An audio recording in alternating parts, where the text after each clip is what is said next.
بسم الله الرحمن الرحيم.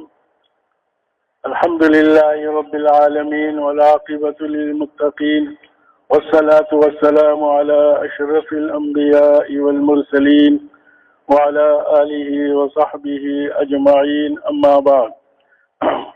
أعوذ بالله من الشيطان الرجيم. بسم الله الرحمن الرحيم.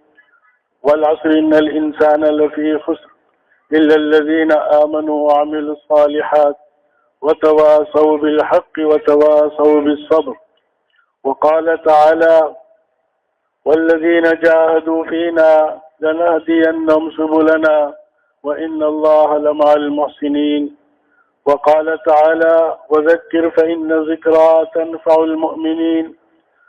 وقال رسول الله صلى الله عليه وسلم: من خاف أدلج ومن أدلج بلغ المنزل. ألا إن سلعة الله الغالية، ألا إن سلعة الله الجنة. وقال عليه الصلاة والسلام: الخلق عيال الله، فأحب الخلق إلى الله من أحسن إلى عياله، أو كما قال عليه الصلاة والسلام. میرے محترم دوستوں اور بزرگوں، اللہ پاک نے دنیا کی آخرت کی ساری کامیابیاں حاصل کرنے کے لیے اپنا پورا دین نازل فرمایا. پورا دین زندگیوں میں ہوگا، اللہ پاک کا وعدہ ہے. پچھلی قوموں کو بھی اللہ پاک نے اسی بنیاد پر کامیابی دی، اور آج بھی دین والوں ہی کو کامیابی مل رہی ہے، اور قیامت تک اللہ کا یہی فیصلہ ہے. کامیابی کس کو کہتے ہیں؟ جس کے بعد ناکامی نہ ہو، اور اللہ کا راضی ہونا یہ سب سے بڑی کامیابی. وَرِضْوَانٌ مِّنَ اللَّهِ اکبر. سب سے بڑی کامیابی اللہ راضی ہو جائے. دنیا میں آنے کا مقصد صرف اللہ کو راضی کرنا ہے. وہ ہمارا مالک، ہمارا خالق، ہمارا رازق اگر راضی ہو گیا تو ہم سب سے بڑے کامیاب. چاہے ہمارے پاس دنیا کا کوئی چیز نہ ہو، کوئی پلنے کا سامان نہ ہو، کچھ بھی نہ ہو، لیکن اللہ کی رضا ہمیں حاصل ہے تو وہ ٹوٹے جھوپڑے میں بھی خوش ہے، سعادت مند ہے اور کامیاب ہے. تو اس کامیابی کو حاصل کرنا یہ ہماری سب سے پہلی اور سب سے بڑی ضرورت. اس کامیابی کو حاصل کرنا، اور اس کامیابی کو حاصل کرنا مقصد یہ کہ دین زندگیوں میں لانا. اللہ راضی ہوتے ہیں اللہ کے احکامات کو آپ صلی اللہ علیہ وسلم کے طریقے کے مطابق پورا کرنے سے اللہ راضی ہوتے ہیں. اللہ نے اپنے راضی ہونے کا طریقہ بھی بتا دیا. کن چیزوں سے اللہ راضی ہوتے ہیں، کن چیزوں سے ناراض ہوتے ہیں، یہ بھی اللہ نے بتا دیا. تو مسئلہ اب بہت آسان ہو گیا. اللہ کی پسند چیزوں کو کرنا اور ناپسند چیزوں کو چھوڑ دینا یہ کامیابی کا ذریعہ ہے. تو میرے محترم دوستوں اور بزرگوں، اسی بات کو سمجھانے کے لیے مختلف زمانوں میں حضرات انبیاء علیہ السلام آتے تھے اور اسی بات کو سمجھاتے تھے. ایک نبی آتے، اس کے بعد دوسرے، تیسرے، در پہ اللہ نے نبیوں کا سلسلہ جاری فرمایا، اور سارے انبیاء علیہ السلام کو ایک ہی کام دے کر بھیجا. وہ کیا کہ لوگوں کو گمراہی سے نکالو، ہدایت پر لگاؤ. اس کام کے لیے اللہ نے انبیاء علیہ السلام کو مبعوث فرمایا. آخر میں آقا نامدار تاجدار مدینہ محمد الرسول اللہ صلی اللہ علیہ وسلم کو بھی اللہ پاک نے مبعوث فرمایا. لیکن حضور صلی اللہ علیہ وسلم خاتم النبیین ہیں، رحمت للعالمین ہیں، اور عالمی نبی. تو اللہ رب العالمین نے آپ صلی اللہ علیہ وسلم کو عالمی نبی بنا کر بھیجا، اور قیامت تک کے لیے انسانوں کے لیے، اور جتنے بھی دنیا میں انسان آئے، حضرت آدم علیہ السلام کا بیٹا یا بیٹی، جتنے بھی دنیا میں آئے انسان ہے، جنات ہے، سب کے لیے آپ رحمت بن کر تھے، اور سب کو یہی دعوت دی، یا ایھا الناس قولوا لا الہ الا اللہ تفلحون. تو وہ مبارک محنت اللہ پاک نے ختم نبوت کی برکت سے اس امت کو بھی عطا فرمائی۔ یہ وہ محنت ہے جو اللہ نبیوں کو دیا کرتے۔ آج ہم اپنی کامیابی چیزوں کے حاصل کرنے میں سمجھ رہے ہیں، مال کے جمع کرنے میں کامیابی سمجھ رہے ہیں۔ یہ کامیابی نہیں ہے، کامیابی کا دھوکہ ہے، کامیابی کا دھوکہ ہے۔ اور دھوکہ جب آنکھیں بند ہوں گی تو یہ کھل جائے گا۔ کامیاب کون تھا، ناکام کون ہے؟ ایک ہے جس کو میں کامیاب کہوں، آپ کامیاب کہیں، لوگ کامیاب کہیں، زمانہ کامیاب کہیں۔ ایک وہ کامیابی کو اللہ خود کامیاب بتائے کہ یہ کامیاب ہے، وہ بھی اللہ نے فرما دیا، فَمَنْ زُحْزِحَ عَنِ النَّارِ وَأُدْخِلَ الْجَنَّةَ فَقَدْ فَازَ۔ جو جہنم میں داخل ہو گیا، جنت سے ہٹا دیا گیا، یہ سب سے بڑا ناکام انسان، اور جس کو جہنم سے دور کر دیا، جنت میں داخل کر دیا، یہ سب سے بڑا کامیاب انسان۔ تو اس کامیابی کو حاصل کرنے کے لیے اور اس ناکامی سے بچنے کے لیے اللہ پاک نے جو اسباب بنائے ہیں وہ سب کو برابر دیے ہیں، چاہے وہ غریب ہے یا وہ مالدار ہے، عورت ہے، مرد ہے، کوئی بھی ہے، اس کا حاصل کرنا، اس کے لیے اللہ نے اسباب سب کو دیے۔ جتنے بھی اللہ کے راضی کرنے والے اسباب اور اعمال ہیں، ان اعمال کو کرنے کے لیے اللہ پاک نے اسباب سب کو دیے ہیں، ہاتھ، پاؤں، دل، دماغ، آنکھیں، زبان، یہ سب کو اللہ نے عطا فرمایا۔ ان کے لیے یہ نہیں کہ یہ اسباب ہوں گے تو اللہ راضی ہوں گے، مال ہوگا تو اللہ خوش ہوں گے، اتنی بڑی ڈگری حاصل ہوگی تو اللہ کو راضی کر سکتے ہیں، نماز پڑھ سکتے ہیں، نہیں، کامیابی کے اسباب اللہ پاک نے سب کو برابر دیے ہیں۔ تو سب سے پہلا کام ہمارا کیا ہے کہ اپنے خالق، اپنے مالک، اپنے رازق کو پہچاننا، یہ سب سے پہلے ذمہ داری ہے، ہر ایک کی ذمہ داری ہے، اپنے مالک اور خالق کو پہچانے۔ کون ہمارا خالق ہے، کون ہمارا مالک ہے، کس نے ہمیں پیدا کیا ہے اور کیوں پیدا کیا ہے۔ وَمَا خَلَقْتُ الْجِنَّ وَالْإِنسَ إِلَّا لِيَعْبُدُونَ، کہ میں نے انسان اور جنات کو صرف اپنی عبادت کے لیے، اور علماء فرماتے ہیں عبادت مزول اللہ کو پہچاننے کے لیے، اے لیعرفون، اللہ کو پہچانو۔ پہلے آدمی کسی کو پہچانتا ہے پھر اس کا حکم مانتا ہے، اگر کسی کو پہچانتا نہ ہو تو اس کا حکم کو کسی ایک طرف کر دیتا ہے۔ کوئی بھی آدمی ہو، اعلان کرنے والا کوئی اہم اعلان کرے تو اس کو پہچانتے کس کا اعلان کر رہا ہے، اس اعتبار سے اس کی طاقت ہوتی ہے۔ تو سب سے پہلا کام ہے اپنا یقین ٹھیک کر لے۔ تمام انبیاء علیہ السلام دنیا میں تشریف لائے، اسی بات کی محنت فرمائی، یہ لوگوں اپنے دل کا یقین ٹھیک کر لو، اللہ سے ہونے کو مان لو، چیزوں سے نہیں ہوتا، اللہ سے ہوتا ہے، اللہ پاک کرنے میں کسی کے محتاج نہیں، اللہ حضور صلی اللہ علیہ وسلم کے اعمال پر کرتے ہیں۔ یہ یقین حاصل کرنا، اس یقین کو حاصل کرنے کے لیے سب سے پہلا کام یہ ہے اس یقین کی روزانہ دعوت دی جائے۔ روزانہ دعوت دینا، اپنی ضرورت سمجھ کر اور اپنی نیت کر کے دعوت دے۔ جو دعوت دیتا ہے اللہ پاک دعوت دینے والوں کو پہلے عطا فرماتے ہیں، یہ اللہ کا وعدہ ہے۔ اللہ نے قرآن پاک میں فرمایا والذین جاہدوا فینا لنہدینہم سبلنا، جو میرے دین کے لیے کوشش محنت کرتے ہیں اللہ ان کے لیے راستے کھولتے ہیں، راہیں کھولتے ہیں۔ تو دعوت دینے والے کے سب سے پہلے ایمان مضبوط ہوگا۔ اب دعوت میں کیا بولنا ہے؟ دعوت میں اللہ کو بولنا ہے، اللہ کے احکامات کو بتانا ہے، اللہ کی محبت دل میں بٹھانی ہے، اللہ کتنے کریم ہے، اور قرآن پاک میں جگہ جگہ اللہ کے احسانات ہمارے پر کتنے ہیں۔ اللہ نے ہمیں انسان بنایا، انسان بنا کے اللہ نے پھر ہمیں مسلمان بنایا، مسلمان بنانے کے بعد اللہ پاک نے ہمیں اس امت میں پیدا فرمایا، ایک احسان کے بعد دوسرا احسان، پھر احسان، پھر احسان، اتنے احسانات اتنی نعمتیں دینے والے کا ہم شکر ادا نہ کریں، ہم اس کو نہ پہچانے؟ فرمایا کہ یہ سراسر ظلم، سراسر ظلم۔ تو میرے محترم دوستوں اور بزرگوں، ایمان یقین کی دعوت دینا، اس سے ایمان یقین بنتا ہے۔ اپنی نیت کرنا، اور پھر ایمان کی دعوت دینے کے ساتھ ساتھ انبیاء علیہ السلام کے واقعات کو بیان کرنا۔ اپنی دعوت میں انبیاء علیہ السلام کے واقعات کو بولا جائے، جن کو اللہ نے قرآن پاک کے اندر نبیوں کے واقعات کو بیان فرمایا۔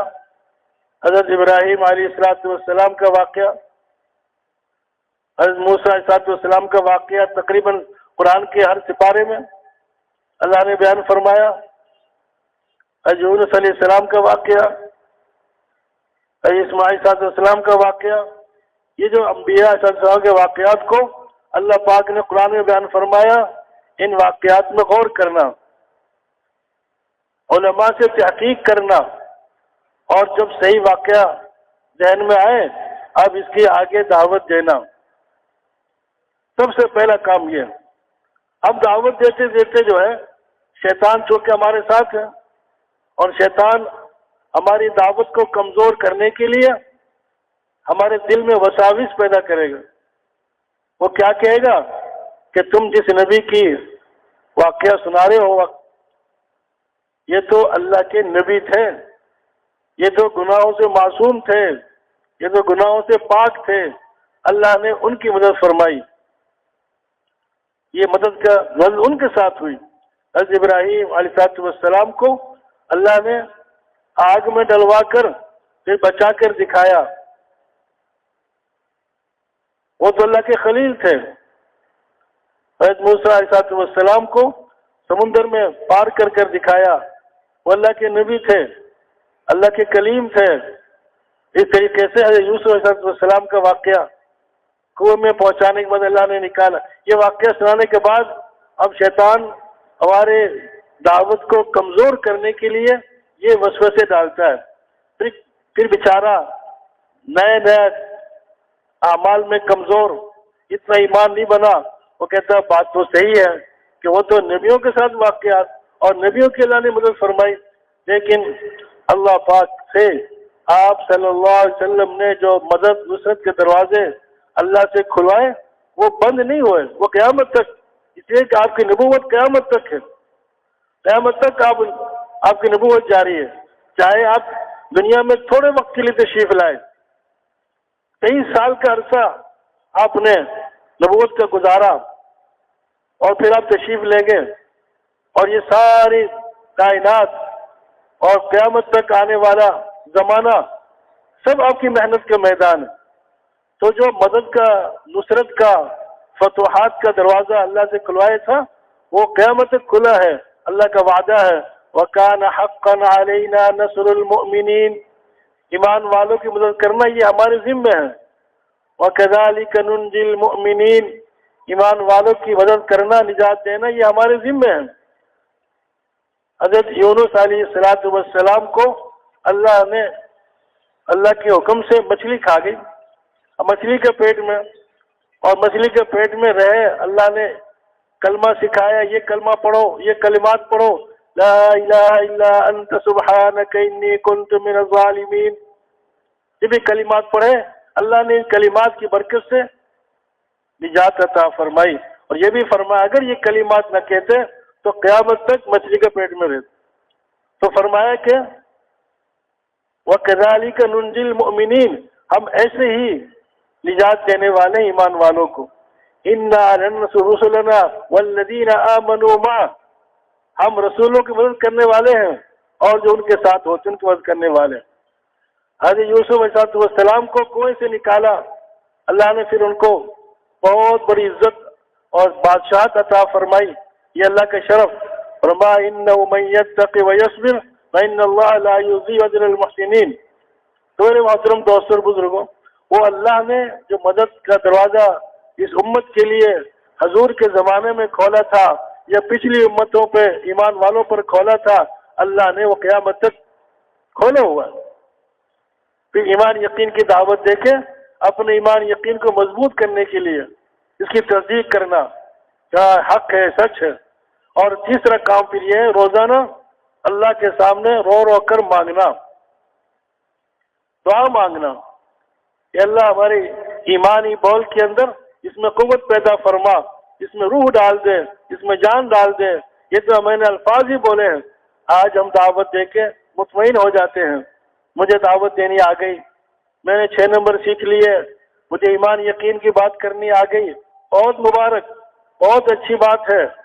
لیکن میرے محترم دوستوں اور عزیزوں، یہ ہماری دعوت دینا تو ایک الفاظ ہیں، ان کی حقیقت تک پہنچنا ہے، حقیقت تک پہنچنے کے لیے یہ اسباب ہے۔ صرف دعوت دے کے مطمئن نہیں ہونا، یہ 6 صفات بیان کر کے ان کی حقیقت بھی اللہ سے مانگنی ہے۔ 13 سال تک مکہ مکرمہ کے اندر حضور صلی اللہ علیہ وسلم اور آپ کے صحابہ نے تکالیف برداشت کی۔ یہ تکالیف پہنچانے والے یہ آپس میں رشتے دار بھی تھے، جاننے والے تھے، اور صحابہ کہتے یا رسول اللہ آپ اجازت دیں ہم ان کا مقابلہ تو کریں۔ فرمائے نہیں، اللہ پاک نے فرمایا کفوا ایدیکم، اپنے ہاتھوں کو جھکائے رکھو۔ یہ تربیت ہو رہی ہے، یہ تربیت کا زمانہ ہے۔ اب اس تربیت کے زمانے کے اندر حکم کیا کہ خاموش رہو، برداشت کرو۔ اس برداشت کرنے سے اللہ نے ایمان کے اندر طاقت پیدا فرما دی۔ صحابہ فرماتے ہیں تعلمنا الایمان ثم تعلمنا القرآن، قرآن سے مراد یہاں احکامات ہیں، پہلے ایمان سیکھا پھر احکامات نازل ہوں۔ ان احکامات میں سب سے بڑا حکم اللہ پاک کا عبادات میں نماز ہے ایمان کے بعد۔ اب نمازوں پر محنت، نمازوں میں جان لگانا، اپنی نمازوں کو جاندار اور شاندار بنانا، اللہ کے راستے میں نکل کر اس بات کی محنت کی جاتی ہے۔ یہ نکلنا کوئی معمولی نہیں ہے، یا یہ کوئی ایسے ہی نہیں ہے۔ اس نکلنے سے انسان اپنے اعمال پر محنت کرتا ہے، نمازوں پر محنت کرتا ہے، اللہ سے تعلق میں اضافہ ہو جاتا ہے، اور ایمان یقین میں ترقی ہو جاتی ہے۔ اس کو معلوم ہوتا ہے کہ دنیا میں میں کس لیے آیا ہوں اور میں نے کیا کرنا ہے۔ میرے محترم دوست اور عزیزوں، یہ اللہ کے راستے میں نکلنا بہت بڑی نعمت۔ اس میں آدمی اپنے آپ کو پہچان لیتا ہے، اس لیے نمازوں پر محنت۔ نمازیں اللہ پاک نے اپنے خزانوں سے فائدہ حاصل کرنے کے لیے ہمیں نمازی عطا فرمائی۔ خود اللہ پاک نے فرمایا یا ایھا الذین آمنوا استعینوا بالصبر والصلاۃ، اے ایمان والو نماز کے ذریعے سے اور صبر کے ذریعے سے میری مدد حاصل کرو، یہ اللہ کا وعدہ ہے۔ اور ان اللہ لا یخلف المیعاد، اللہ پاک وعدہ خلافی نہیں کرتے۔ ہمیں یقین ہو، آج ہم نماز تو پڑھتے ہیں لیکن یقین کسی اور جگہ ہوتا ہے، یقین کسی اور جگہ، نماز اللہ کے سامنے۔ آپ صلی اللہ علیہ وسلم تشریف فرما تھے، کچھ صحابہ بیٹھے ہوئے تھے، آپ تشریف لائے اور کہا کہ تم یہاں کیوں بیٹھے ہو؟ کہ جی ہم دجال کا تذکرہ کر رہے ہیں، دجال نکلے گا۔ فرمائے کہ مجھے اپنی امت پر دجال سے بھی زیادہ خطرہ شرک خفی کا ہے۔ شرک خفی، پوشیدہ شرک انسان کرتا رہتا ہے، اس کو خبر بھی نہیں ہوتی۔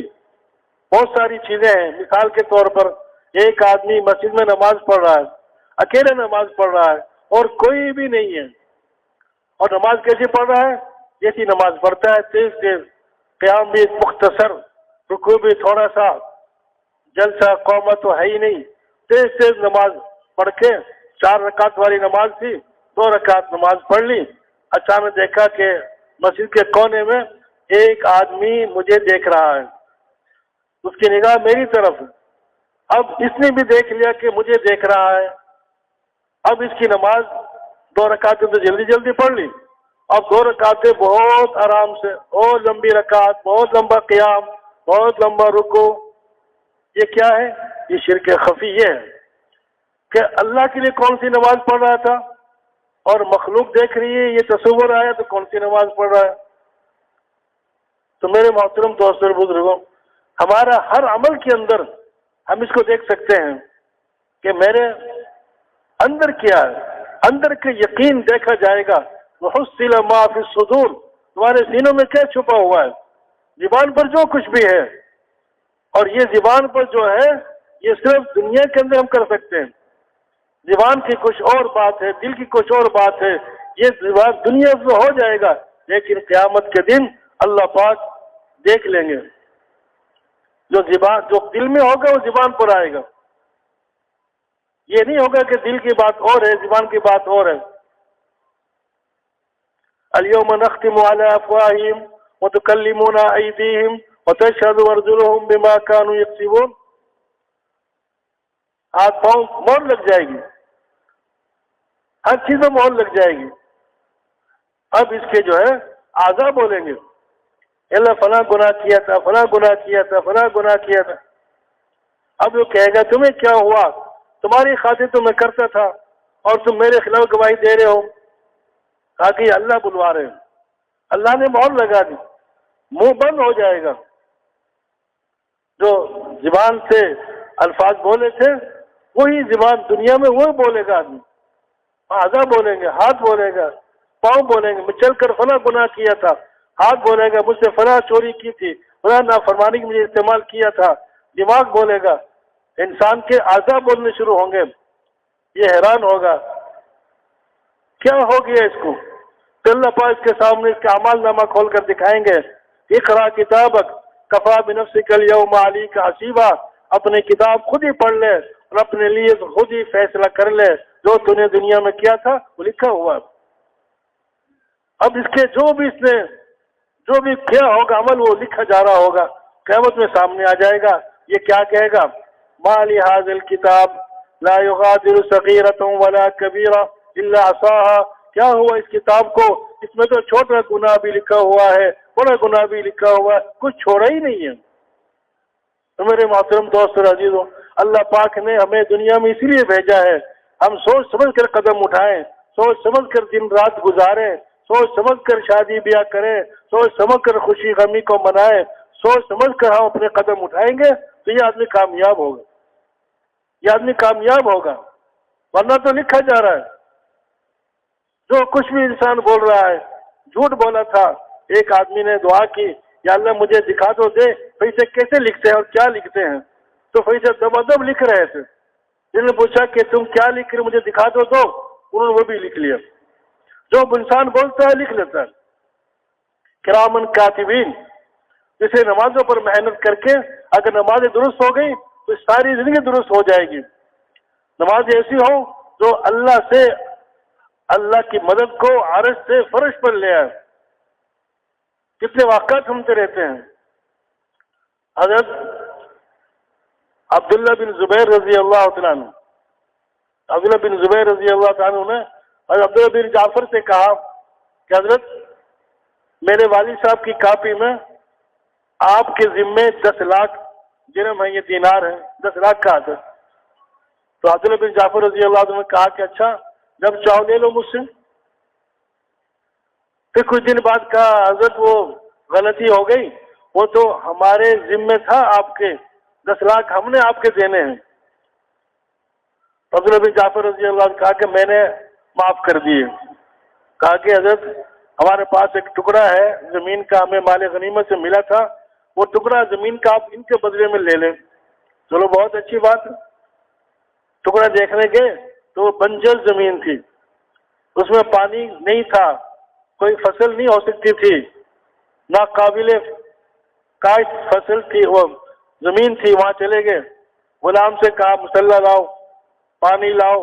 پانی لیا، وضو کیا، مسلح بچھایا اور نماز پڑھنی شروع کی. دیر سے سجدے میں پڑے رہے اور آخر کار پھر سلام پھیرنے کے بعد نماز پوری فرمائی. سلام پھیرنے کے بعد غلام سے کہا یہاں سے کھودنا شروع کرو. تو کھودنا شروع کیا تو وہاں سے میٹھے پانی کا چشمہ اللہ نے جاری کر دیا. یہ تھی نماز. انس رضی اللہ تعالیٰ عنہ کا باغ تھا. مجھے غلام نے آ کر خبر دی حضرت ہمارا باغ خشک ہو گیا، بارشیں نہیں ہو رہی، پانی نہ ہونے کی وجہ سے درخت سوکھ رہے ہیں. تشریف لائے اپنے باغ کے اندر اور غلام سے کہا پانی لاؤ. پانی لایا گیا، وضو فرمایا، وضو فرمانے کے بعد نفل 2 رکعت صلاۃ الحاجات اللہ کے سامنے ادا فرمائی، پھر غلام سے کہا جاؤ دیکھو کوئی بارش کے آثار نظر آ رہے ہیں؟ پھر وہ دیکھنے گئے، حضرت کوئی نظر نہیں آیا۔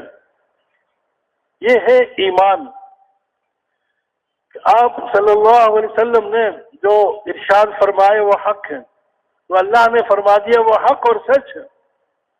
یا ایھا الذین آمنوا استعینوا بالصبر والصلاۃ۔ اب نماز تو پڑھ لی لیکن بادل نظر نہیں آ رہا۔ اب یہ نہیں کہ اللہ کا وعدہ پورا ہوگا، نہیں ہو رہا، میں تو جو میرے حکم تو پورا کر لیا، نہیں، اپنے عمل میں کمی دیکھ رہے ہیں۔ ہم کیا کرتے ہیں؟ عمل کرنے کے بعد اس کو انتظار کرتے ہیں یہ کیوں نہیں پورا ہوا، کیا وجہ بن گئی؟ بھائی عمل میں کمی آ سکتی ہے، اللہ کے وعدے میں پوری کمی نہیں آ سکتی۔ اللہ کے وعدے حق اور سچ، خزانے کم نہیں ہے، بھرے ہوئے۔ حدیث پاک میں آتا ہے تمہارے جن، تمہارے انسان، تمہارے اگلے پچھلے چھوٹے بڑے سب جمع ہو جائیں اور ہر ایک آدمی اپنی حیثیت کے مطابق اللہ سے مانگے، اللہ پاک کو دے دیں، تو ایک سمندر میں سے ایک قطرہ کم ہو جائے، اتنی کمی بھی اللہ کے خزانے میں نہیں آتی۔ قطرے کا نکلنا کوئی کمی نہیں ہے۔ تو اب اللہ پاک جو ہے پھر نماز دوبارہ پڑھی اللہ کے سامنے عاجزی کے ساتھ، پھر غلام سے کہا دیکھ کے آؤ کچھ نظر آئی ہے؟ غلام دیکھ کر آیا، جی کچھ نظر نہیں آیا۔ پھر نماز پڑھی، کئی مرتبہ ایسا کی، آخر کار غلام نے کہا جی پرندے کے پر کے برابر ایک بادل کا ٹکڑا نظر آیا، پرندے کے پر کے برابر۔ تھوڑی دیر میں وہ پرندے کا پر کے برابر ٹکڑا جو تھا وہ پھیلا اور زیادہ ہو گیا۔ اللہ پاک نے سے بارش برسائی، پھر غلام سے کہا جاؤ دیکھ کے آؤ کہاں تک ہے یہ بارش؟ غلام دیکھنے آیا اور کہا حضرت صرف باغ کے اوپر ہے اور کہیں نہیں ہے۔ یہ تھی اللہ پاک کے خزانوں سے نماز سے فائدہ اٹھانا، اللہ کے خزانوں سے، یہ اللہ پاک اسی نماز دی۔ اللہ کے خزانوں سے فائدہ حاصل کرنے کے لیے اللہ پاک نے ملک مال نہیں دیا، چیز نہیں دی، عوامر و احکامات دیے۔ ایک آدمی کہنے لگا میں بادل آیا اور بادل میرے اوپر سے گزرا، اس بادل میں سے آواز کیا آئی، اس کی حدیقت فلاں، فلاں کے باغ کو پانی دو، کسی کا نام لیا۔ کہتے وہ بڑا حیران ہوا کہ بادل سے انسان کی آواز اور نام انسان کا، تو وہ بادل چلتا رہا، میں پیچھے پیچھے چلتا رہا بادل کے۔ آخرکار ایک پتھریلی زمین پر بادل برسا اور پانی نیچے آیا اور ایک نالی کے ذریعے سے پانی ایک زمین پر جانے لگا اور وہ نالی میں جاتا رہا، نالی کے ساتھ ساتھ ایک باغ میں وہ نالی جا رہی تھی اور ایک آدمی کشتی لے کر پانی کو ٹھیک کر رہا تھا، دے رہا تھا، کہیں سے چھوڑ رہا تھا، کہیں سے بند کر رہا تھا۔ میں نے اسے پوچھا بھائی تیرا نام کیا ہے؟ کہتے میرا نام تم کیوں پوچھتے ہو؟ کہ میں تمہارا نام پوچھتا ہوں کہ میں نے تمہارا نام بادل میں سے سنا ہے۔ اس نے اپنا نام بتایا تو جو نام بادل میں سنا تھا وہی اس کا نام تھا۔ اس کے اللہ پاک نے بادلوں کو حکم دیا اور نام لے کر فرمایا، اب کہا تیرا کون سا وہ عمل ہے کہ تیرے بادل سے تیرا نام آ رہا ہے اور تجھے پانی برسانے دینے کے لیے اللہ نے اتنا بڑا لمبا نظام بنا دیا اور تیرے باغ میں پانی لگ رہا ہے، تو کیا میں اپنے باغ کے پھل پک جاتا ہے اس کے میں 2-3 حصے کرتا ہوں، اپنے لیے، اپنے رشتہ داروں کے لیے اور فقیروں کے لیے اور آئندہ کے لیے، بیج کے لیے۔ تو جب آدمی اپنے مال کی زکوٰۃ دیتا ہے، اپنے مال کو غریبوں میں اس کے حق رکھتا ہے، تو گویا کہ وہ اللہ کے خزانے میں جمع ہو جاتا ہے۔ تو نمازوں پر محنت کرنا، نمازوں کے ذریعے سے اللہ کی مدد حاصل کی جا سکتی ہے۔ یہ اللہ پاک نے عمل دیا ہے۔ اب ایسی نماز بن جائے اس نماز کے ذریعے سے اللہ خوش ہو جائے، خوش ہو کر ہمارے مسائل حل ہو جائے۔ وہ کون سی نماز ہے؟ اس کا ظاہر بھی ٹھیک ہو، باطن بھی ٹھیک ہو۔ نماز کا ظاہر، نماز کے الفاظ صحیح ہوں اور نماز کے اندر کس توجہ سے نماز پڑھی جائے، کیا دھیان ہو، یقین کے ساتھ نماز پڑھیں، نماز پڑھنا یقین کے ساتھ کہ جو میں مانگ رہا ہوں اللہ مجھے ضرور دے گا۔ اللہ تو انسان کے گمان پر فیصلے فرماتے ہیں، جیسے انسان کا گمان ہوتا ہے اللہ سے۔ تو اس لیے نمازوں پر محنت کر کے ہم اللہ کے خزانوں سے فائدہ حاصل، اللہ کے حکموں سے، اللہ کے خزانوں سے فائدہ حاصل کرنے کے دو راستے ہیں، ایک ملک مال اسباب کا راستہ ہے، ایک ایمان اور اعمال کا راستہ ہے۔ اب ایمان اور اعمال کا راستہ، اس پر اللہ کے وعدے ہیں، اس پر اللہ کے وعدے ہیں، اور اسباب اور ملک و مال اسباب پر اللہ کا کوئی وعدہ نہیں، کہیں بھی اللہ کا وعدہ نہیں، اتنا مال جمع کر لو گے میں تمہاری مدد کر دوں گا۔ اسباب پر کوئی وعدہ نہیں، نماز پر ہے، نماز پڑھو گے یہ دوں گا یہ دوں گا۔ اب نماز مثال کے طور پر، اب 5 وقت کی نماز کے بارے میں فرمایا جو اہتمام کرے گا، اللہ پاک کیا فرما رہے؟ اپنی ذمہ داری پر جنت میں داخل کروں گا۔ کتنی بڑی بات ہے، اللہ اپنی ذمہ داری پر جنت میں داخل فرما رہے ہیں، حالانکہ اللہ، ہمارا کوئی حق نہیں اللہ کے ذمہ، عبادت کرنا تو یہ اللہ کا حق ہے، لیکن اللہ سے ایک حق کے بارے میں مطالبہ کرنا یہ کوئی حق نہیں ہے۔ اللہ اپنی مرضی خوشی سے ہمیں انعامات دے رہے ہیں، خوش ہو گئے، خوش ہونے کے کیا فرما رہے ہیں؟ اپنی ذمہ داری پر جنت میں داخل فرما۔ کہیں فرمایا کہ تم نماز پڑھو گے 5 وقت کی تو تمہیں انعامات دوں گا، سب سے پہلا انعام کیا فرمایا؟ تمہاری رزق کی تنگی دور کر دوں گا۔ آج جس کے لیے سب پریشان ہیں، چھوٹا بڑا، مرد عورت، غریب امیر، کسی ملک کا رہنے والا، ایک ہی فکر، جس کے لیے اللہ کے سارے اوامر کو چھوڑ دیا، سارے احکامات کو چھوڑ دیا، ایک ہی فکر میں لگے، جس کا وعدہ اللہ نے ہم سے کر رکھا ہے ہم اس میں خود لگ گئے بس۔ قبیلہ عبد الاشہل، یمن سے قبیلہ آیا، یمن سے قبیلہ آیا مدینہ منورہ کے اندر، اور جب انہوں نے مدینہ میں پڑاؤ ڈالا تو بھوک لگی، آپس میں مشورہ کیا کہ جی کوئی جائے اور حضور صلی اللہ علیہ وسلم کی خدمت میں آ کر پیش ہو، عرض کرے ہم آپ کے مہمان آئے ہیں یمن سے، ہمیں کچھ کھانے کو دیا جائے۔ اب کون جائے؟ ایک کا طے کیا، وہ چلے گئے۔ ادھر حضور صلی اللہ علیہ وسلم قرآن کی آیت پڑھ رہے تھے، وَمَا مِن دَابَّةٍ فِي الْأَرْضِ إِلَّا عَلَى اللَّهِ رِزْقُهَا، جتنے بھی دنیا میں رینگنے والے جانور پرندے جو بھی جاندار ہے اس کے رزق اللہ کے ذمہ ہے۔ حضور یہ آیت پڑھ رہے تھے تو اس صحابی نے باہر سے آواز سنی کہ جب اللہ نے، اللہ کا وعدہ ہے کہ اللہ کے ذمہ ہمارا رزق ہے، جاندار، ہم تو انسان ہیں، تو بجائے حضور کے پاس جانے کے واپس آ گئے قبیلے والوں کے پاس، اور یقین تھا، اور آ کر کہا کھانے کا انتظام ہو گیا۔ انہوں نے سمجھا کہ شاید حضور صلی اللہ علیہ وسلم نے وعدہ فرما لیا ہے، اب وہ تیار کر کے کچھ دیر میں کھانا آنے والا ہے۔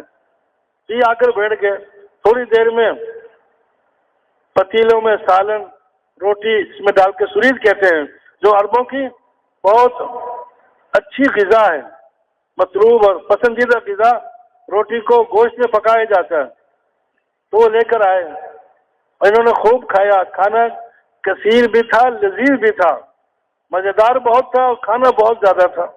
انہوں نے خوب پیٹ بھر کر کھایا، بھوکے تھے، پورا قافلے نے کھانا کھایا، لیکن کھانا پھر بھی بچ گیا۔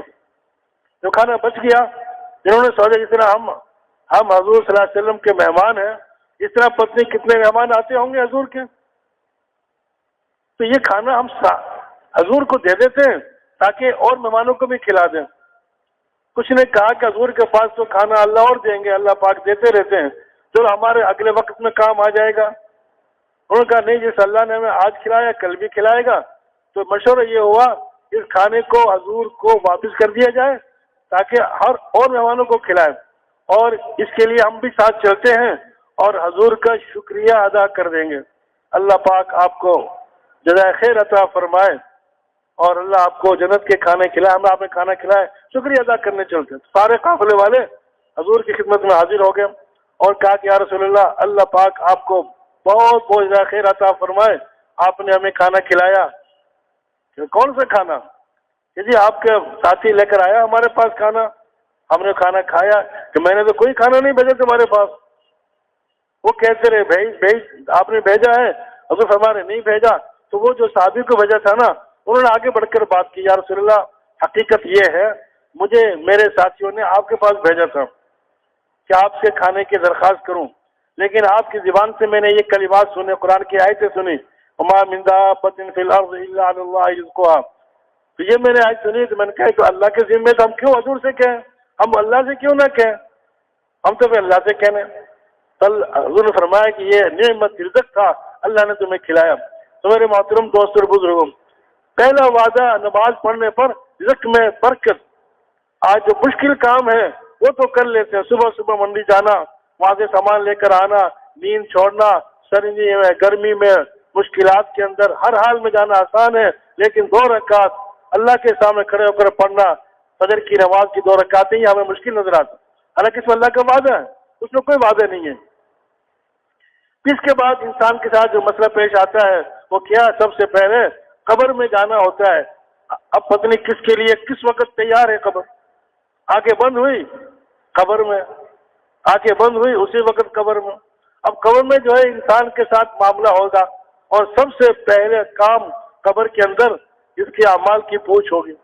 نماز کے بارے میں پوچھا جائے گا، من ربک، تیرا رب کون ہے، تیرے دین کیا ہے، اور تو حضور کے متعلق کیا کہتا ہے، یہ سوالات ہوں گے۔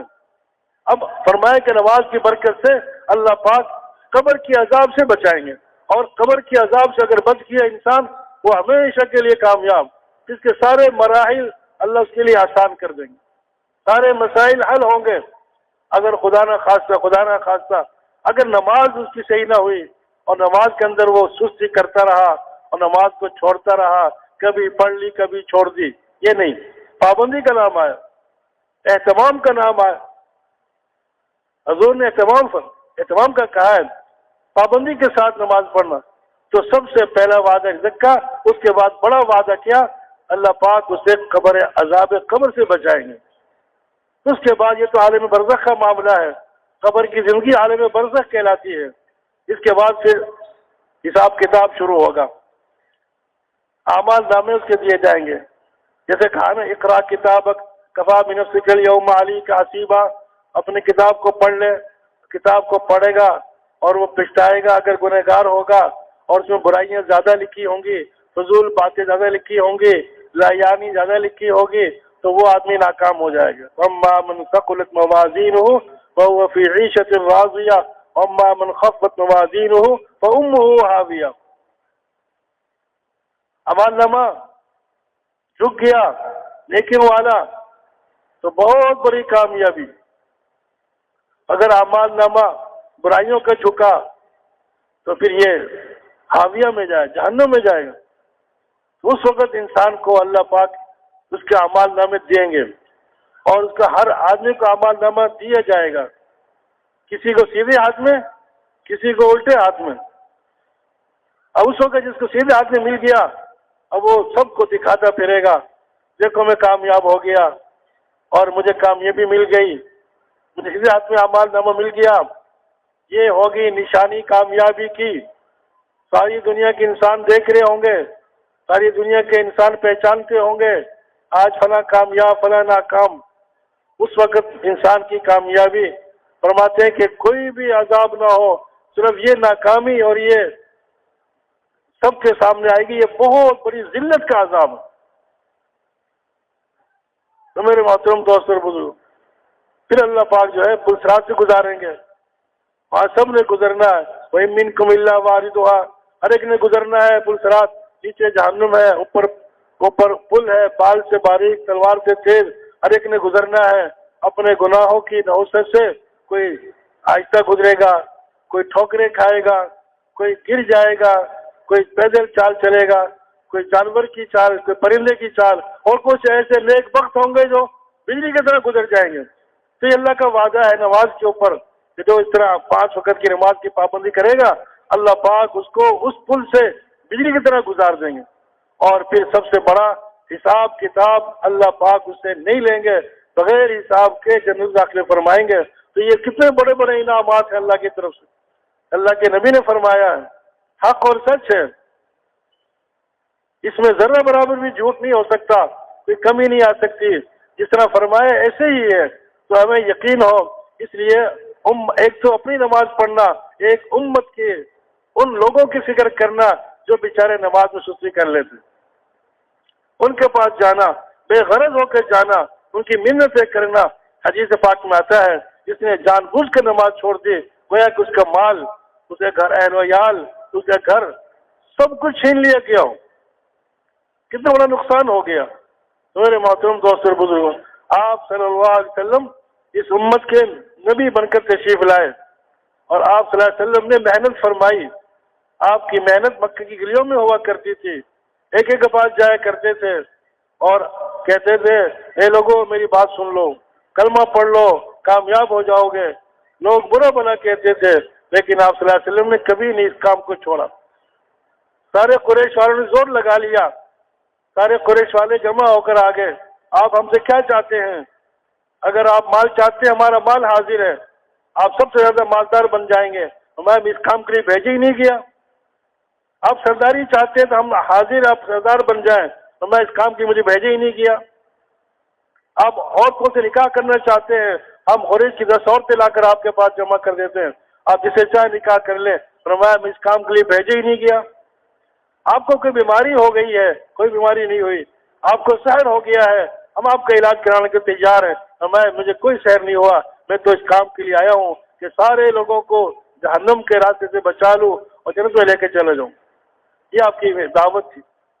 ابو طالب کے پاس سارے قریش والے جمع ہو کر آگے اور کہا ہمیں آپ کے بھتیجے سے بہت تکلیف ہو رہی ہے، آپ ان کو منع کریں، یہ ہماری مورتیوں کو خداؤں کو برا بھلا کہتے، ہمیں برداشت نہیں ہو رہا۔ آپ صلی اللہ علیہ وسلم تشریف لائے، حضرت عقیل کو بھیجا، بلا کے لائے، آپ تشریف لائے، گرمی کا وقت تھا، دھوپ سر پر سورج تھا، اور کہا میرے بھتیجے یہ سارے قریشی والے جمع ہو گئے اور یہ بات کہہ رہے ہیں آپ سے تکلیف ہے، آپ جو کہہ رہے ہیں وہ کہنا چھوڑ دو۔ بہت ساری باتیں کی تو آپ صلی اللہ علیہ وسلم نے پوچھا چچا جان آپ نے جو بات کرنی تھی کر لی؟ کہا میں نے کر لی۔ فرمایا ایک روایت میں آتا ہے کہ میرے ایک ہاتھ پر سورج رکھ دو، ایک ہاتھ پر چاند رکھ دو، یہ تو ہو سکتا ہے، لیکن جس کام کے لیے مجھے بھیجا گیا ہے، جس بات کو بتانے کے لیے بھیجا گیا ہے، وہ میں کبھی نہیں چھوڑ سکتا۔ ایک روایت میں آتا ہے کہ تم کہا کہ اگر کوئی سیڑھی لگائے اور آسمان پر چڑھ جائے اور سورج تک پہنچ جائے اور وہاں سے ایک انگارہ لے کر آئے تو لا سکتا ہے؟ کہا کہ کوئی نہیں آ سکتا۔ ابو طالب نے کہا یہ تو ہو نہیں سکتا، یہ تو ہو نہیں سکتا، کوئی آج تک گیا ہی نہیں، وہاں سے کوئی سورج تک پہنچ نہیں سکتا۔ حضور صلی اللہ علیہ وسلم نے فرمایا کہ جس طرح یہ نہیں ہو سکتا، یہ ناممکن ہے، ایسے ہی جس بات کو کہنے کے لیے مجھے اللہ نے بھیجا ہے، جس کام کے لیے مجھے بھیجا ہے، میں اس کو نہیں چھوڑ سکتا۔ ایک دن آئے گا کہ سارا پورا دین ہر کچے پکے مکان میں داخل ہو کر رہے گا، یا اللہ کا دین زندہ ہوگا یا میرا سر بدن سے جدا ہوگا۔ میرے محترم دوستوں اور بزرگوں، آپ صلی اللہ علیہ وسلم نے اپنی محنت کو چھوڑا نہیں۔ دل مجنہ بازار کے اندر آپ دعوت دے رہے ہیں، حضرت طارق رضی اللہ عنہ کہتے ہیں میں ابھی تک اسلام میں داخل نہیں ہوا تھا، عمر چھوٹی تھی، ایک بازار میں دیکھا کہ ایک سرخ دھاریوں والی چادر اوڑھی ہوئی ہے، ایک جوڑا پہنا ہوا ہے اور وہ بہت نوجوان خوبصورت ایک بات کہہ رہا ہے، یا ایھا الناس قولوا لا الہ الا اللہ تفلحون، اے لوگوں کلمہ پڑھ لو کامیاب ہو جاؤ گے۔ اب ایک آدمی 2 زلفوں والا، سفید رنگ، بہنگی اس کی آنکھیں، لمبا اس کا قد، اور وہ آپ کو جھٹلا رہا ہے، اے لوگوں نعوذ باللہ ان کی بات نہ ماننا، یہ جادوگر ہے، یہ جادوگر ہے، جس کی بات کو مانو گے اپنے آپ سے چلے جاؤ گے۔ اور وہ کہہ نہیں رہا بلکہ وہ تکلیف پہنچا رہا ہے، ایڈیوں کو اور پنڈلی کو زخمی کیا ہوا ہے۔ آپ صلی اللہ علیہ وسلم ان سے بچ کے تشریف لے جاتے ہیں، جہاں آپ جاتے ہیں وہیں پہنچ جاتا ہے اور آ کے ترغیب کرتا ہے اور تکلیف پہنچاتا ہے۔ تو پوچھنے والے نے پوچھا یہ کون آدمی ہے؟ کہ ان کا چچا عبدالعزیٰ، یہ ابو لہب ہے۔ لیکن آپ صلی اللہ علیہ وسلم نے کسی موقع پر بھی اپنے کام کو پیچھے نہیں کیا۔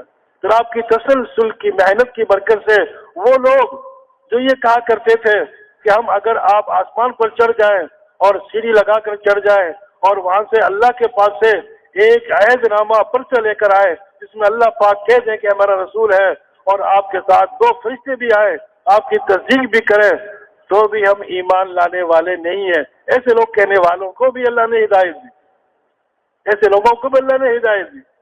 یہ ہوتی ہے محنت، جو محنت مسلسل ہوتی ہے، تو محنت تسلسل ہوتی رہے وہ اثر لاتی ہے۔ قطرہ قطرہ پتھر پر گرتا ہے تو پتھر میں بھی سوراخ کر دیتا ہے۔ اس لیے بھائی اپنی محنت کو چھوڑنا نہیں، اپنی محنت کو کرتے رہنا ہے، اپنی محنت میں لگے رہنا ہے. نتیجہ ہمارے ذمے نہیں. نتیجہ کس کے ذمے بھائی؟ اللہ کے ذمے. نتیجہ ہم تو محنت کے مکلف ہیں. ابو طالب کو حضور صلی اللہ علیہ وسلم بڑی چاہت تھی اسلام میں داخل ہوتے، بہت محنت، بہت آپ نے کہا چچا کلمہ پڑھ لو، ایک مرتبہ ہی پڑھ لو تاکہ میں اللہ کے پاس آپ کی گواہی تو دے دوں. جب موت کا وقت آیا تو ابو جہل بھی پاس بیٹھا ہوا ہے.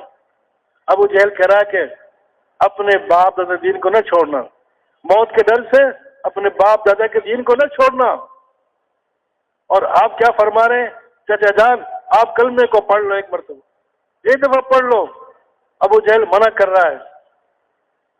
لیکن جب آخری جب موت آئی، جان نکلنے لگی اور یہ جملہ دہرایا کہ میں اپنے باپ دادا کے دین پر مر رہا ہوں، اور مر گئی. آپ صلی اللہ علیہ وسلم آنکھوں میں آنسو آ گئے، غمگین ہو گئے. قرآن کی آیت آئی انک لا تہدی من احببت ولکن اللہ یہدی من یشاء. اللہ کہتے ہیں ہدایت تو میرے ہاتھ میں ہے، جس کو چاہوں گا ہدایت دوں گا، جس کو میں چاہوں گا ہدایت دوں گا. میرے محترم دوستو، ہم تو محنت کرتے رہیں، ہدایت ملے گی. اور جن پر محنت کی جاتی ہے اللہ پاک ان کو ضرور ہدایت دیتے ہیں. جہاں جہاں محنت ہوتی ہے، باطل والوں کی محنت، ایک ہماری دعوت حق کی محنت، ہماری دعوت حق دعوت ہے، اور اللہ پاک ہماری دعوت کے ساتھ ہے. اللہ بھی دعوت دیتے ہیں، اللہ یدعو الی دار السلام. اپنے ایمان کی فکر، پوری امت کے ایمان کی فکر. اصحاب کہف نے اپنے ایمان کی فکر کی تھی، اللہ نے قرآن میں اس کو پوری صورت اتار دی. اپنے ایمان کی فکر کی تھی. اب ہم اپنے بھی ایمان فکر کریں گے اور تمام دنیا بھر کے انسانوں کی، جنات کی، سب کے سب جہنم سے بچ جائیں اور سب جنم جانے والے بن جائیں. تو میرے محترم دوست اور بزرگوں، 2 دن سے ہم یہ باتیں سن رہے ہیں، بیانات سن رہے ہیں، دین کی باتیں سن رہے ہیں. اب اس کا یقین ہونا چاہیے کہ کامیابی تو دین میں ہے، اس کے علاوہ دھوکہ ہی دھوکہ ہے، کہیں بھی کامیابی نہیں ہے. کامیابی دین میں ہے. اور دین کیا ہے؟ اللہ کے اوامر کو حضور کے طریقے پر پورا کرنے کا نام دین ہے.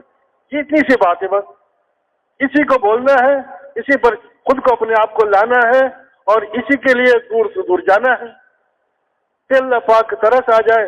ہمارے یہ آج بول ہے، کل کو اللہ پاک ان میں حقیقت پتہ فرما دیں اور اللہ کرے انہی کلمات کو بولتے بولتے اللہ کے پاس چلے جائیں. یہ ہے مقصود. جس کام کو بولتا بولتا چلا جاتا ہے اللہ کے یہاں وہ شمار ہوتا ہے. تو اس لیے دعوت دینا ہے اور سب کے پاس جانا ہے اور جماعتیں بن بن کر پوری دنیا میں پھرنا ہے تاکہ اللہ پاک ہدایت کے فیصلے فرمائے. اس لیے اپنا فیصلہ خود کرنا ہے. پہلے ہم اپنے فیصلے پر مکلف ہیں. آج موقع ہے، کل موقع نہیں ملے گا. آج جو دن گزر گیا وہ ہمارے ہاتھ میں نہیں. کل کا دن آنے والا ہے، وہ ہمیں پتہ نہیں کس حال میں آئے کہ نہ آئے. اور اب موقع ہے، اس میں ہمیں اللہ نے اختیار دیا ہے. اس میں اپنے فیصلے کریں، زندگی کو بدلنے کے فیصلے کریں اور پوری دنیا میں جانے کے فیصلے کریں اور اپنی زندگی میں اور پوری دنیا بھر کے انسانوں کی زندگی میں اللہ کے احکامات، اللہ کے اوامر، حضور کے طریقے زندہ ہو جائیں تاکہ اللہ پاک دنیا میں بھی کامیابی عطا فرمائے اور مرنے کے بعد بھی کامیابی. چلا سب ساتھیوں نے فیصلہ کر لیا. 3 سی گھڑیاں ہیں، جمعے کا دن ہے، عصر کے بعد کا وقت ہے اور بالکل مغفرت کے وعدے فاطمہ رضی اللہ تعالیٰ اپنی باقی سے فرمایا کرتی تھی. جمعے کے دن آخری کھڑی ہو تو مجھے یاد دلا دینا. وہ دعائیں قبولیت کی گھڑیاں ہوتی ہیں. ابھی گھڑی قبولیت کی گھڑیاں ہیں. اسے اللہ کے سامنے اپنا کو پیش کرو، اللہ کے سامنے اپنی تمنا، اپنی چاہت کو دکھاؤ. اللہ ہمیں قبول کر لے. اللہ قبول کر لے گے تو سارے مسائل حل ہوں گے. اس میں کریں گے سارے ساتھی.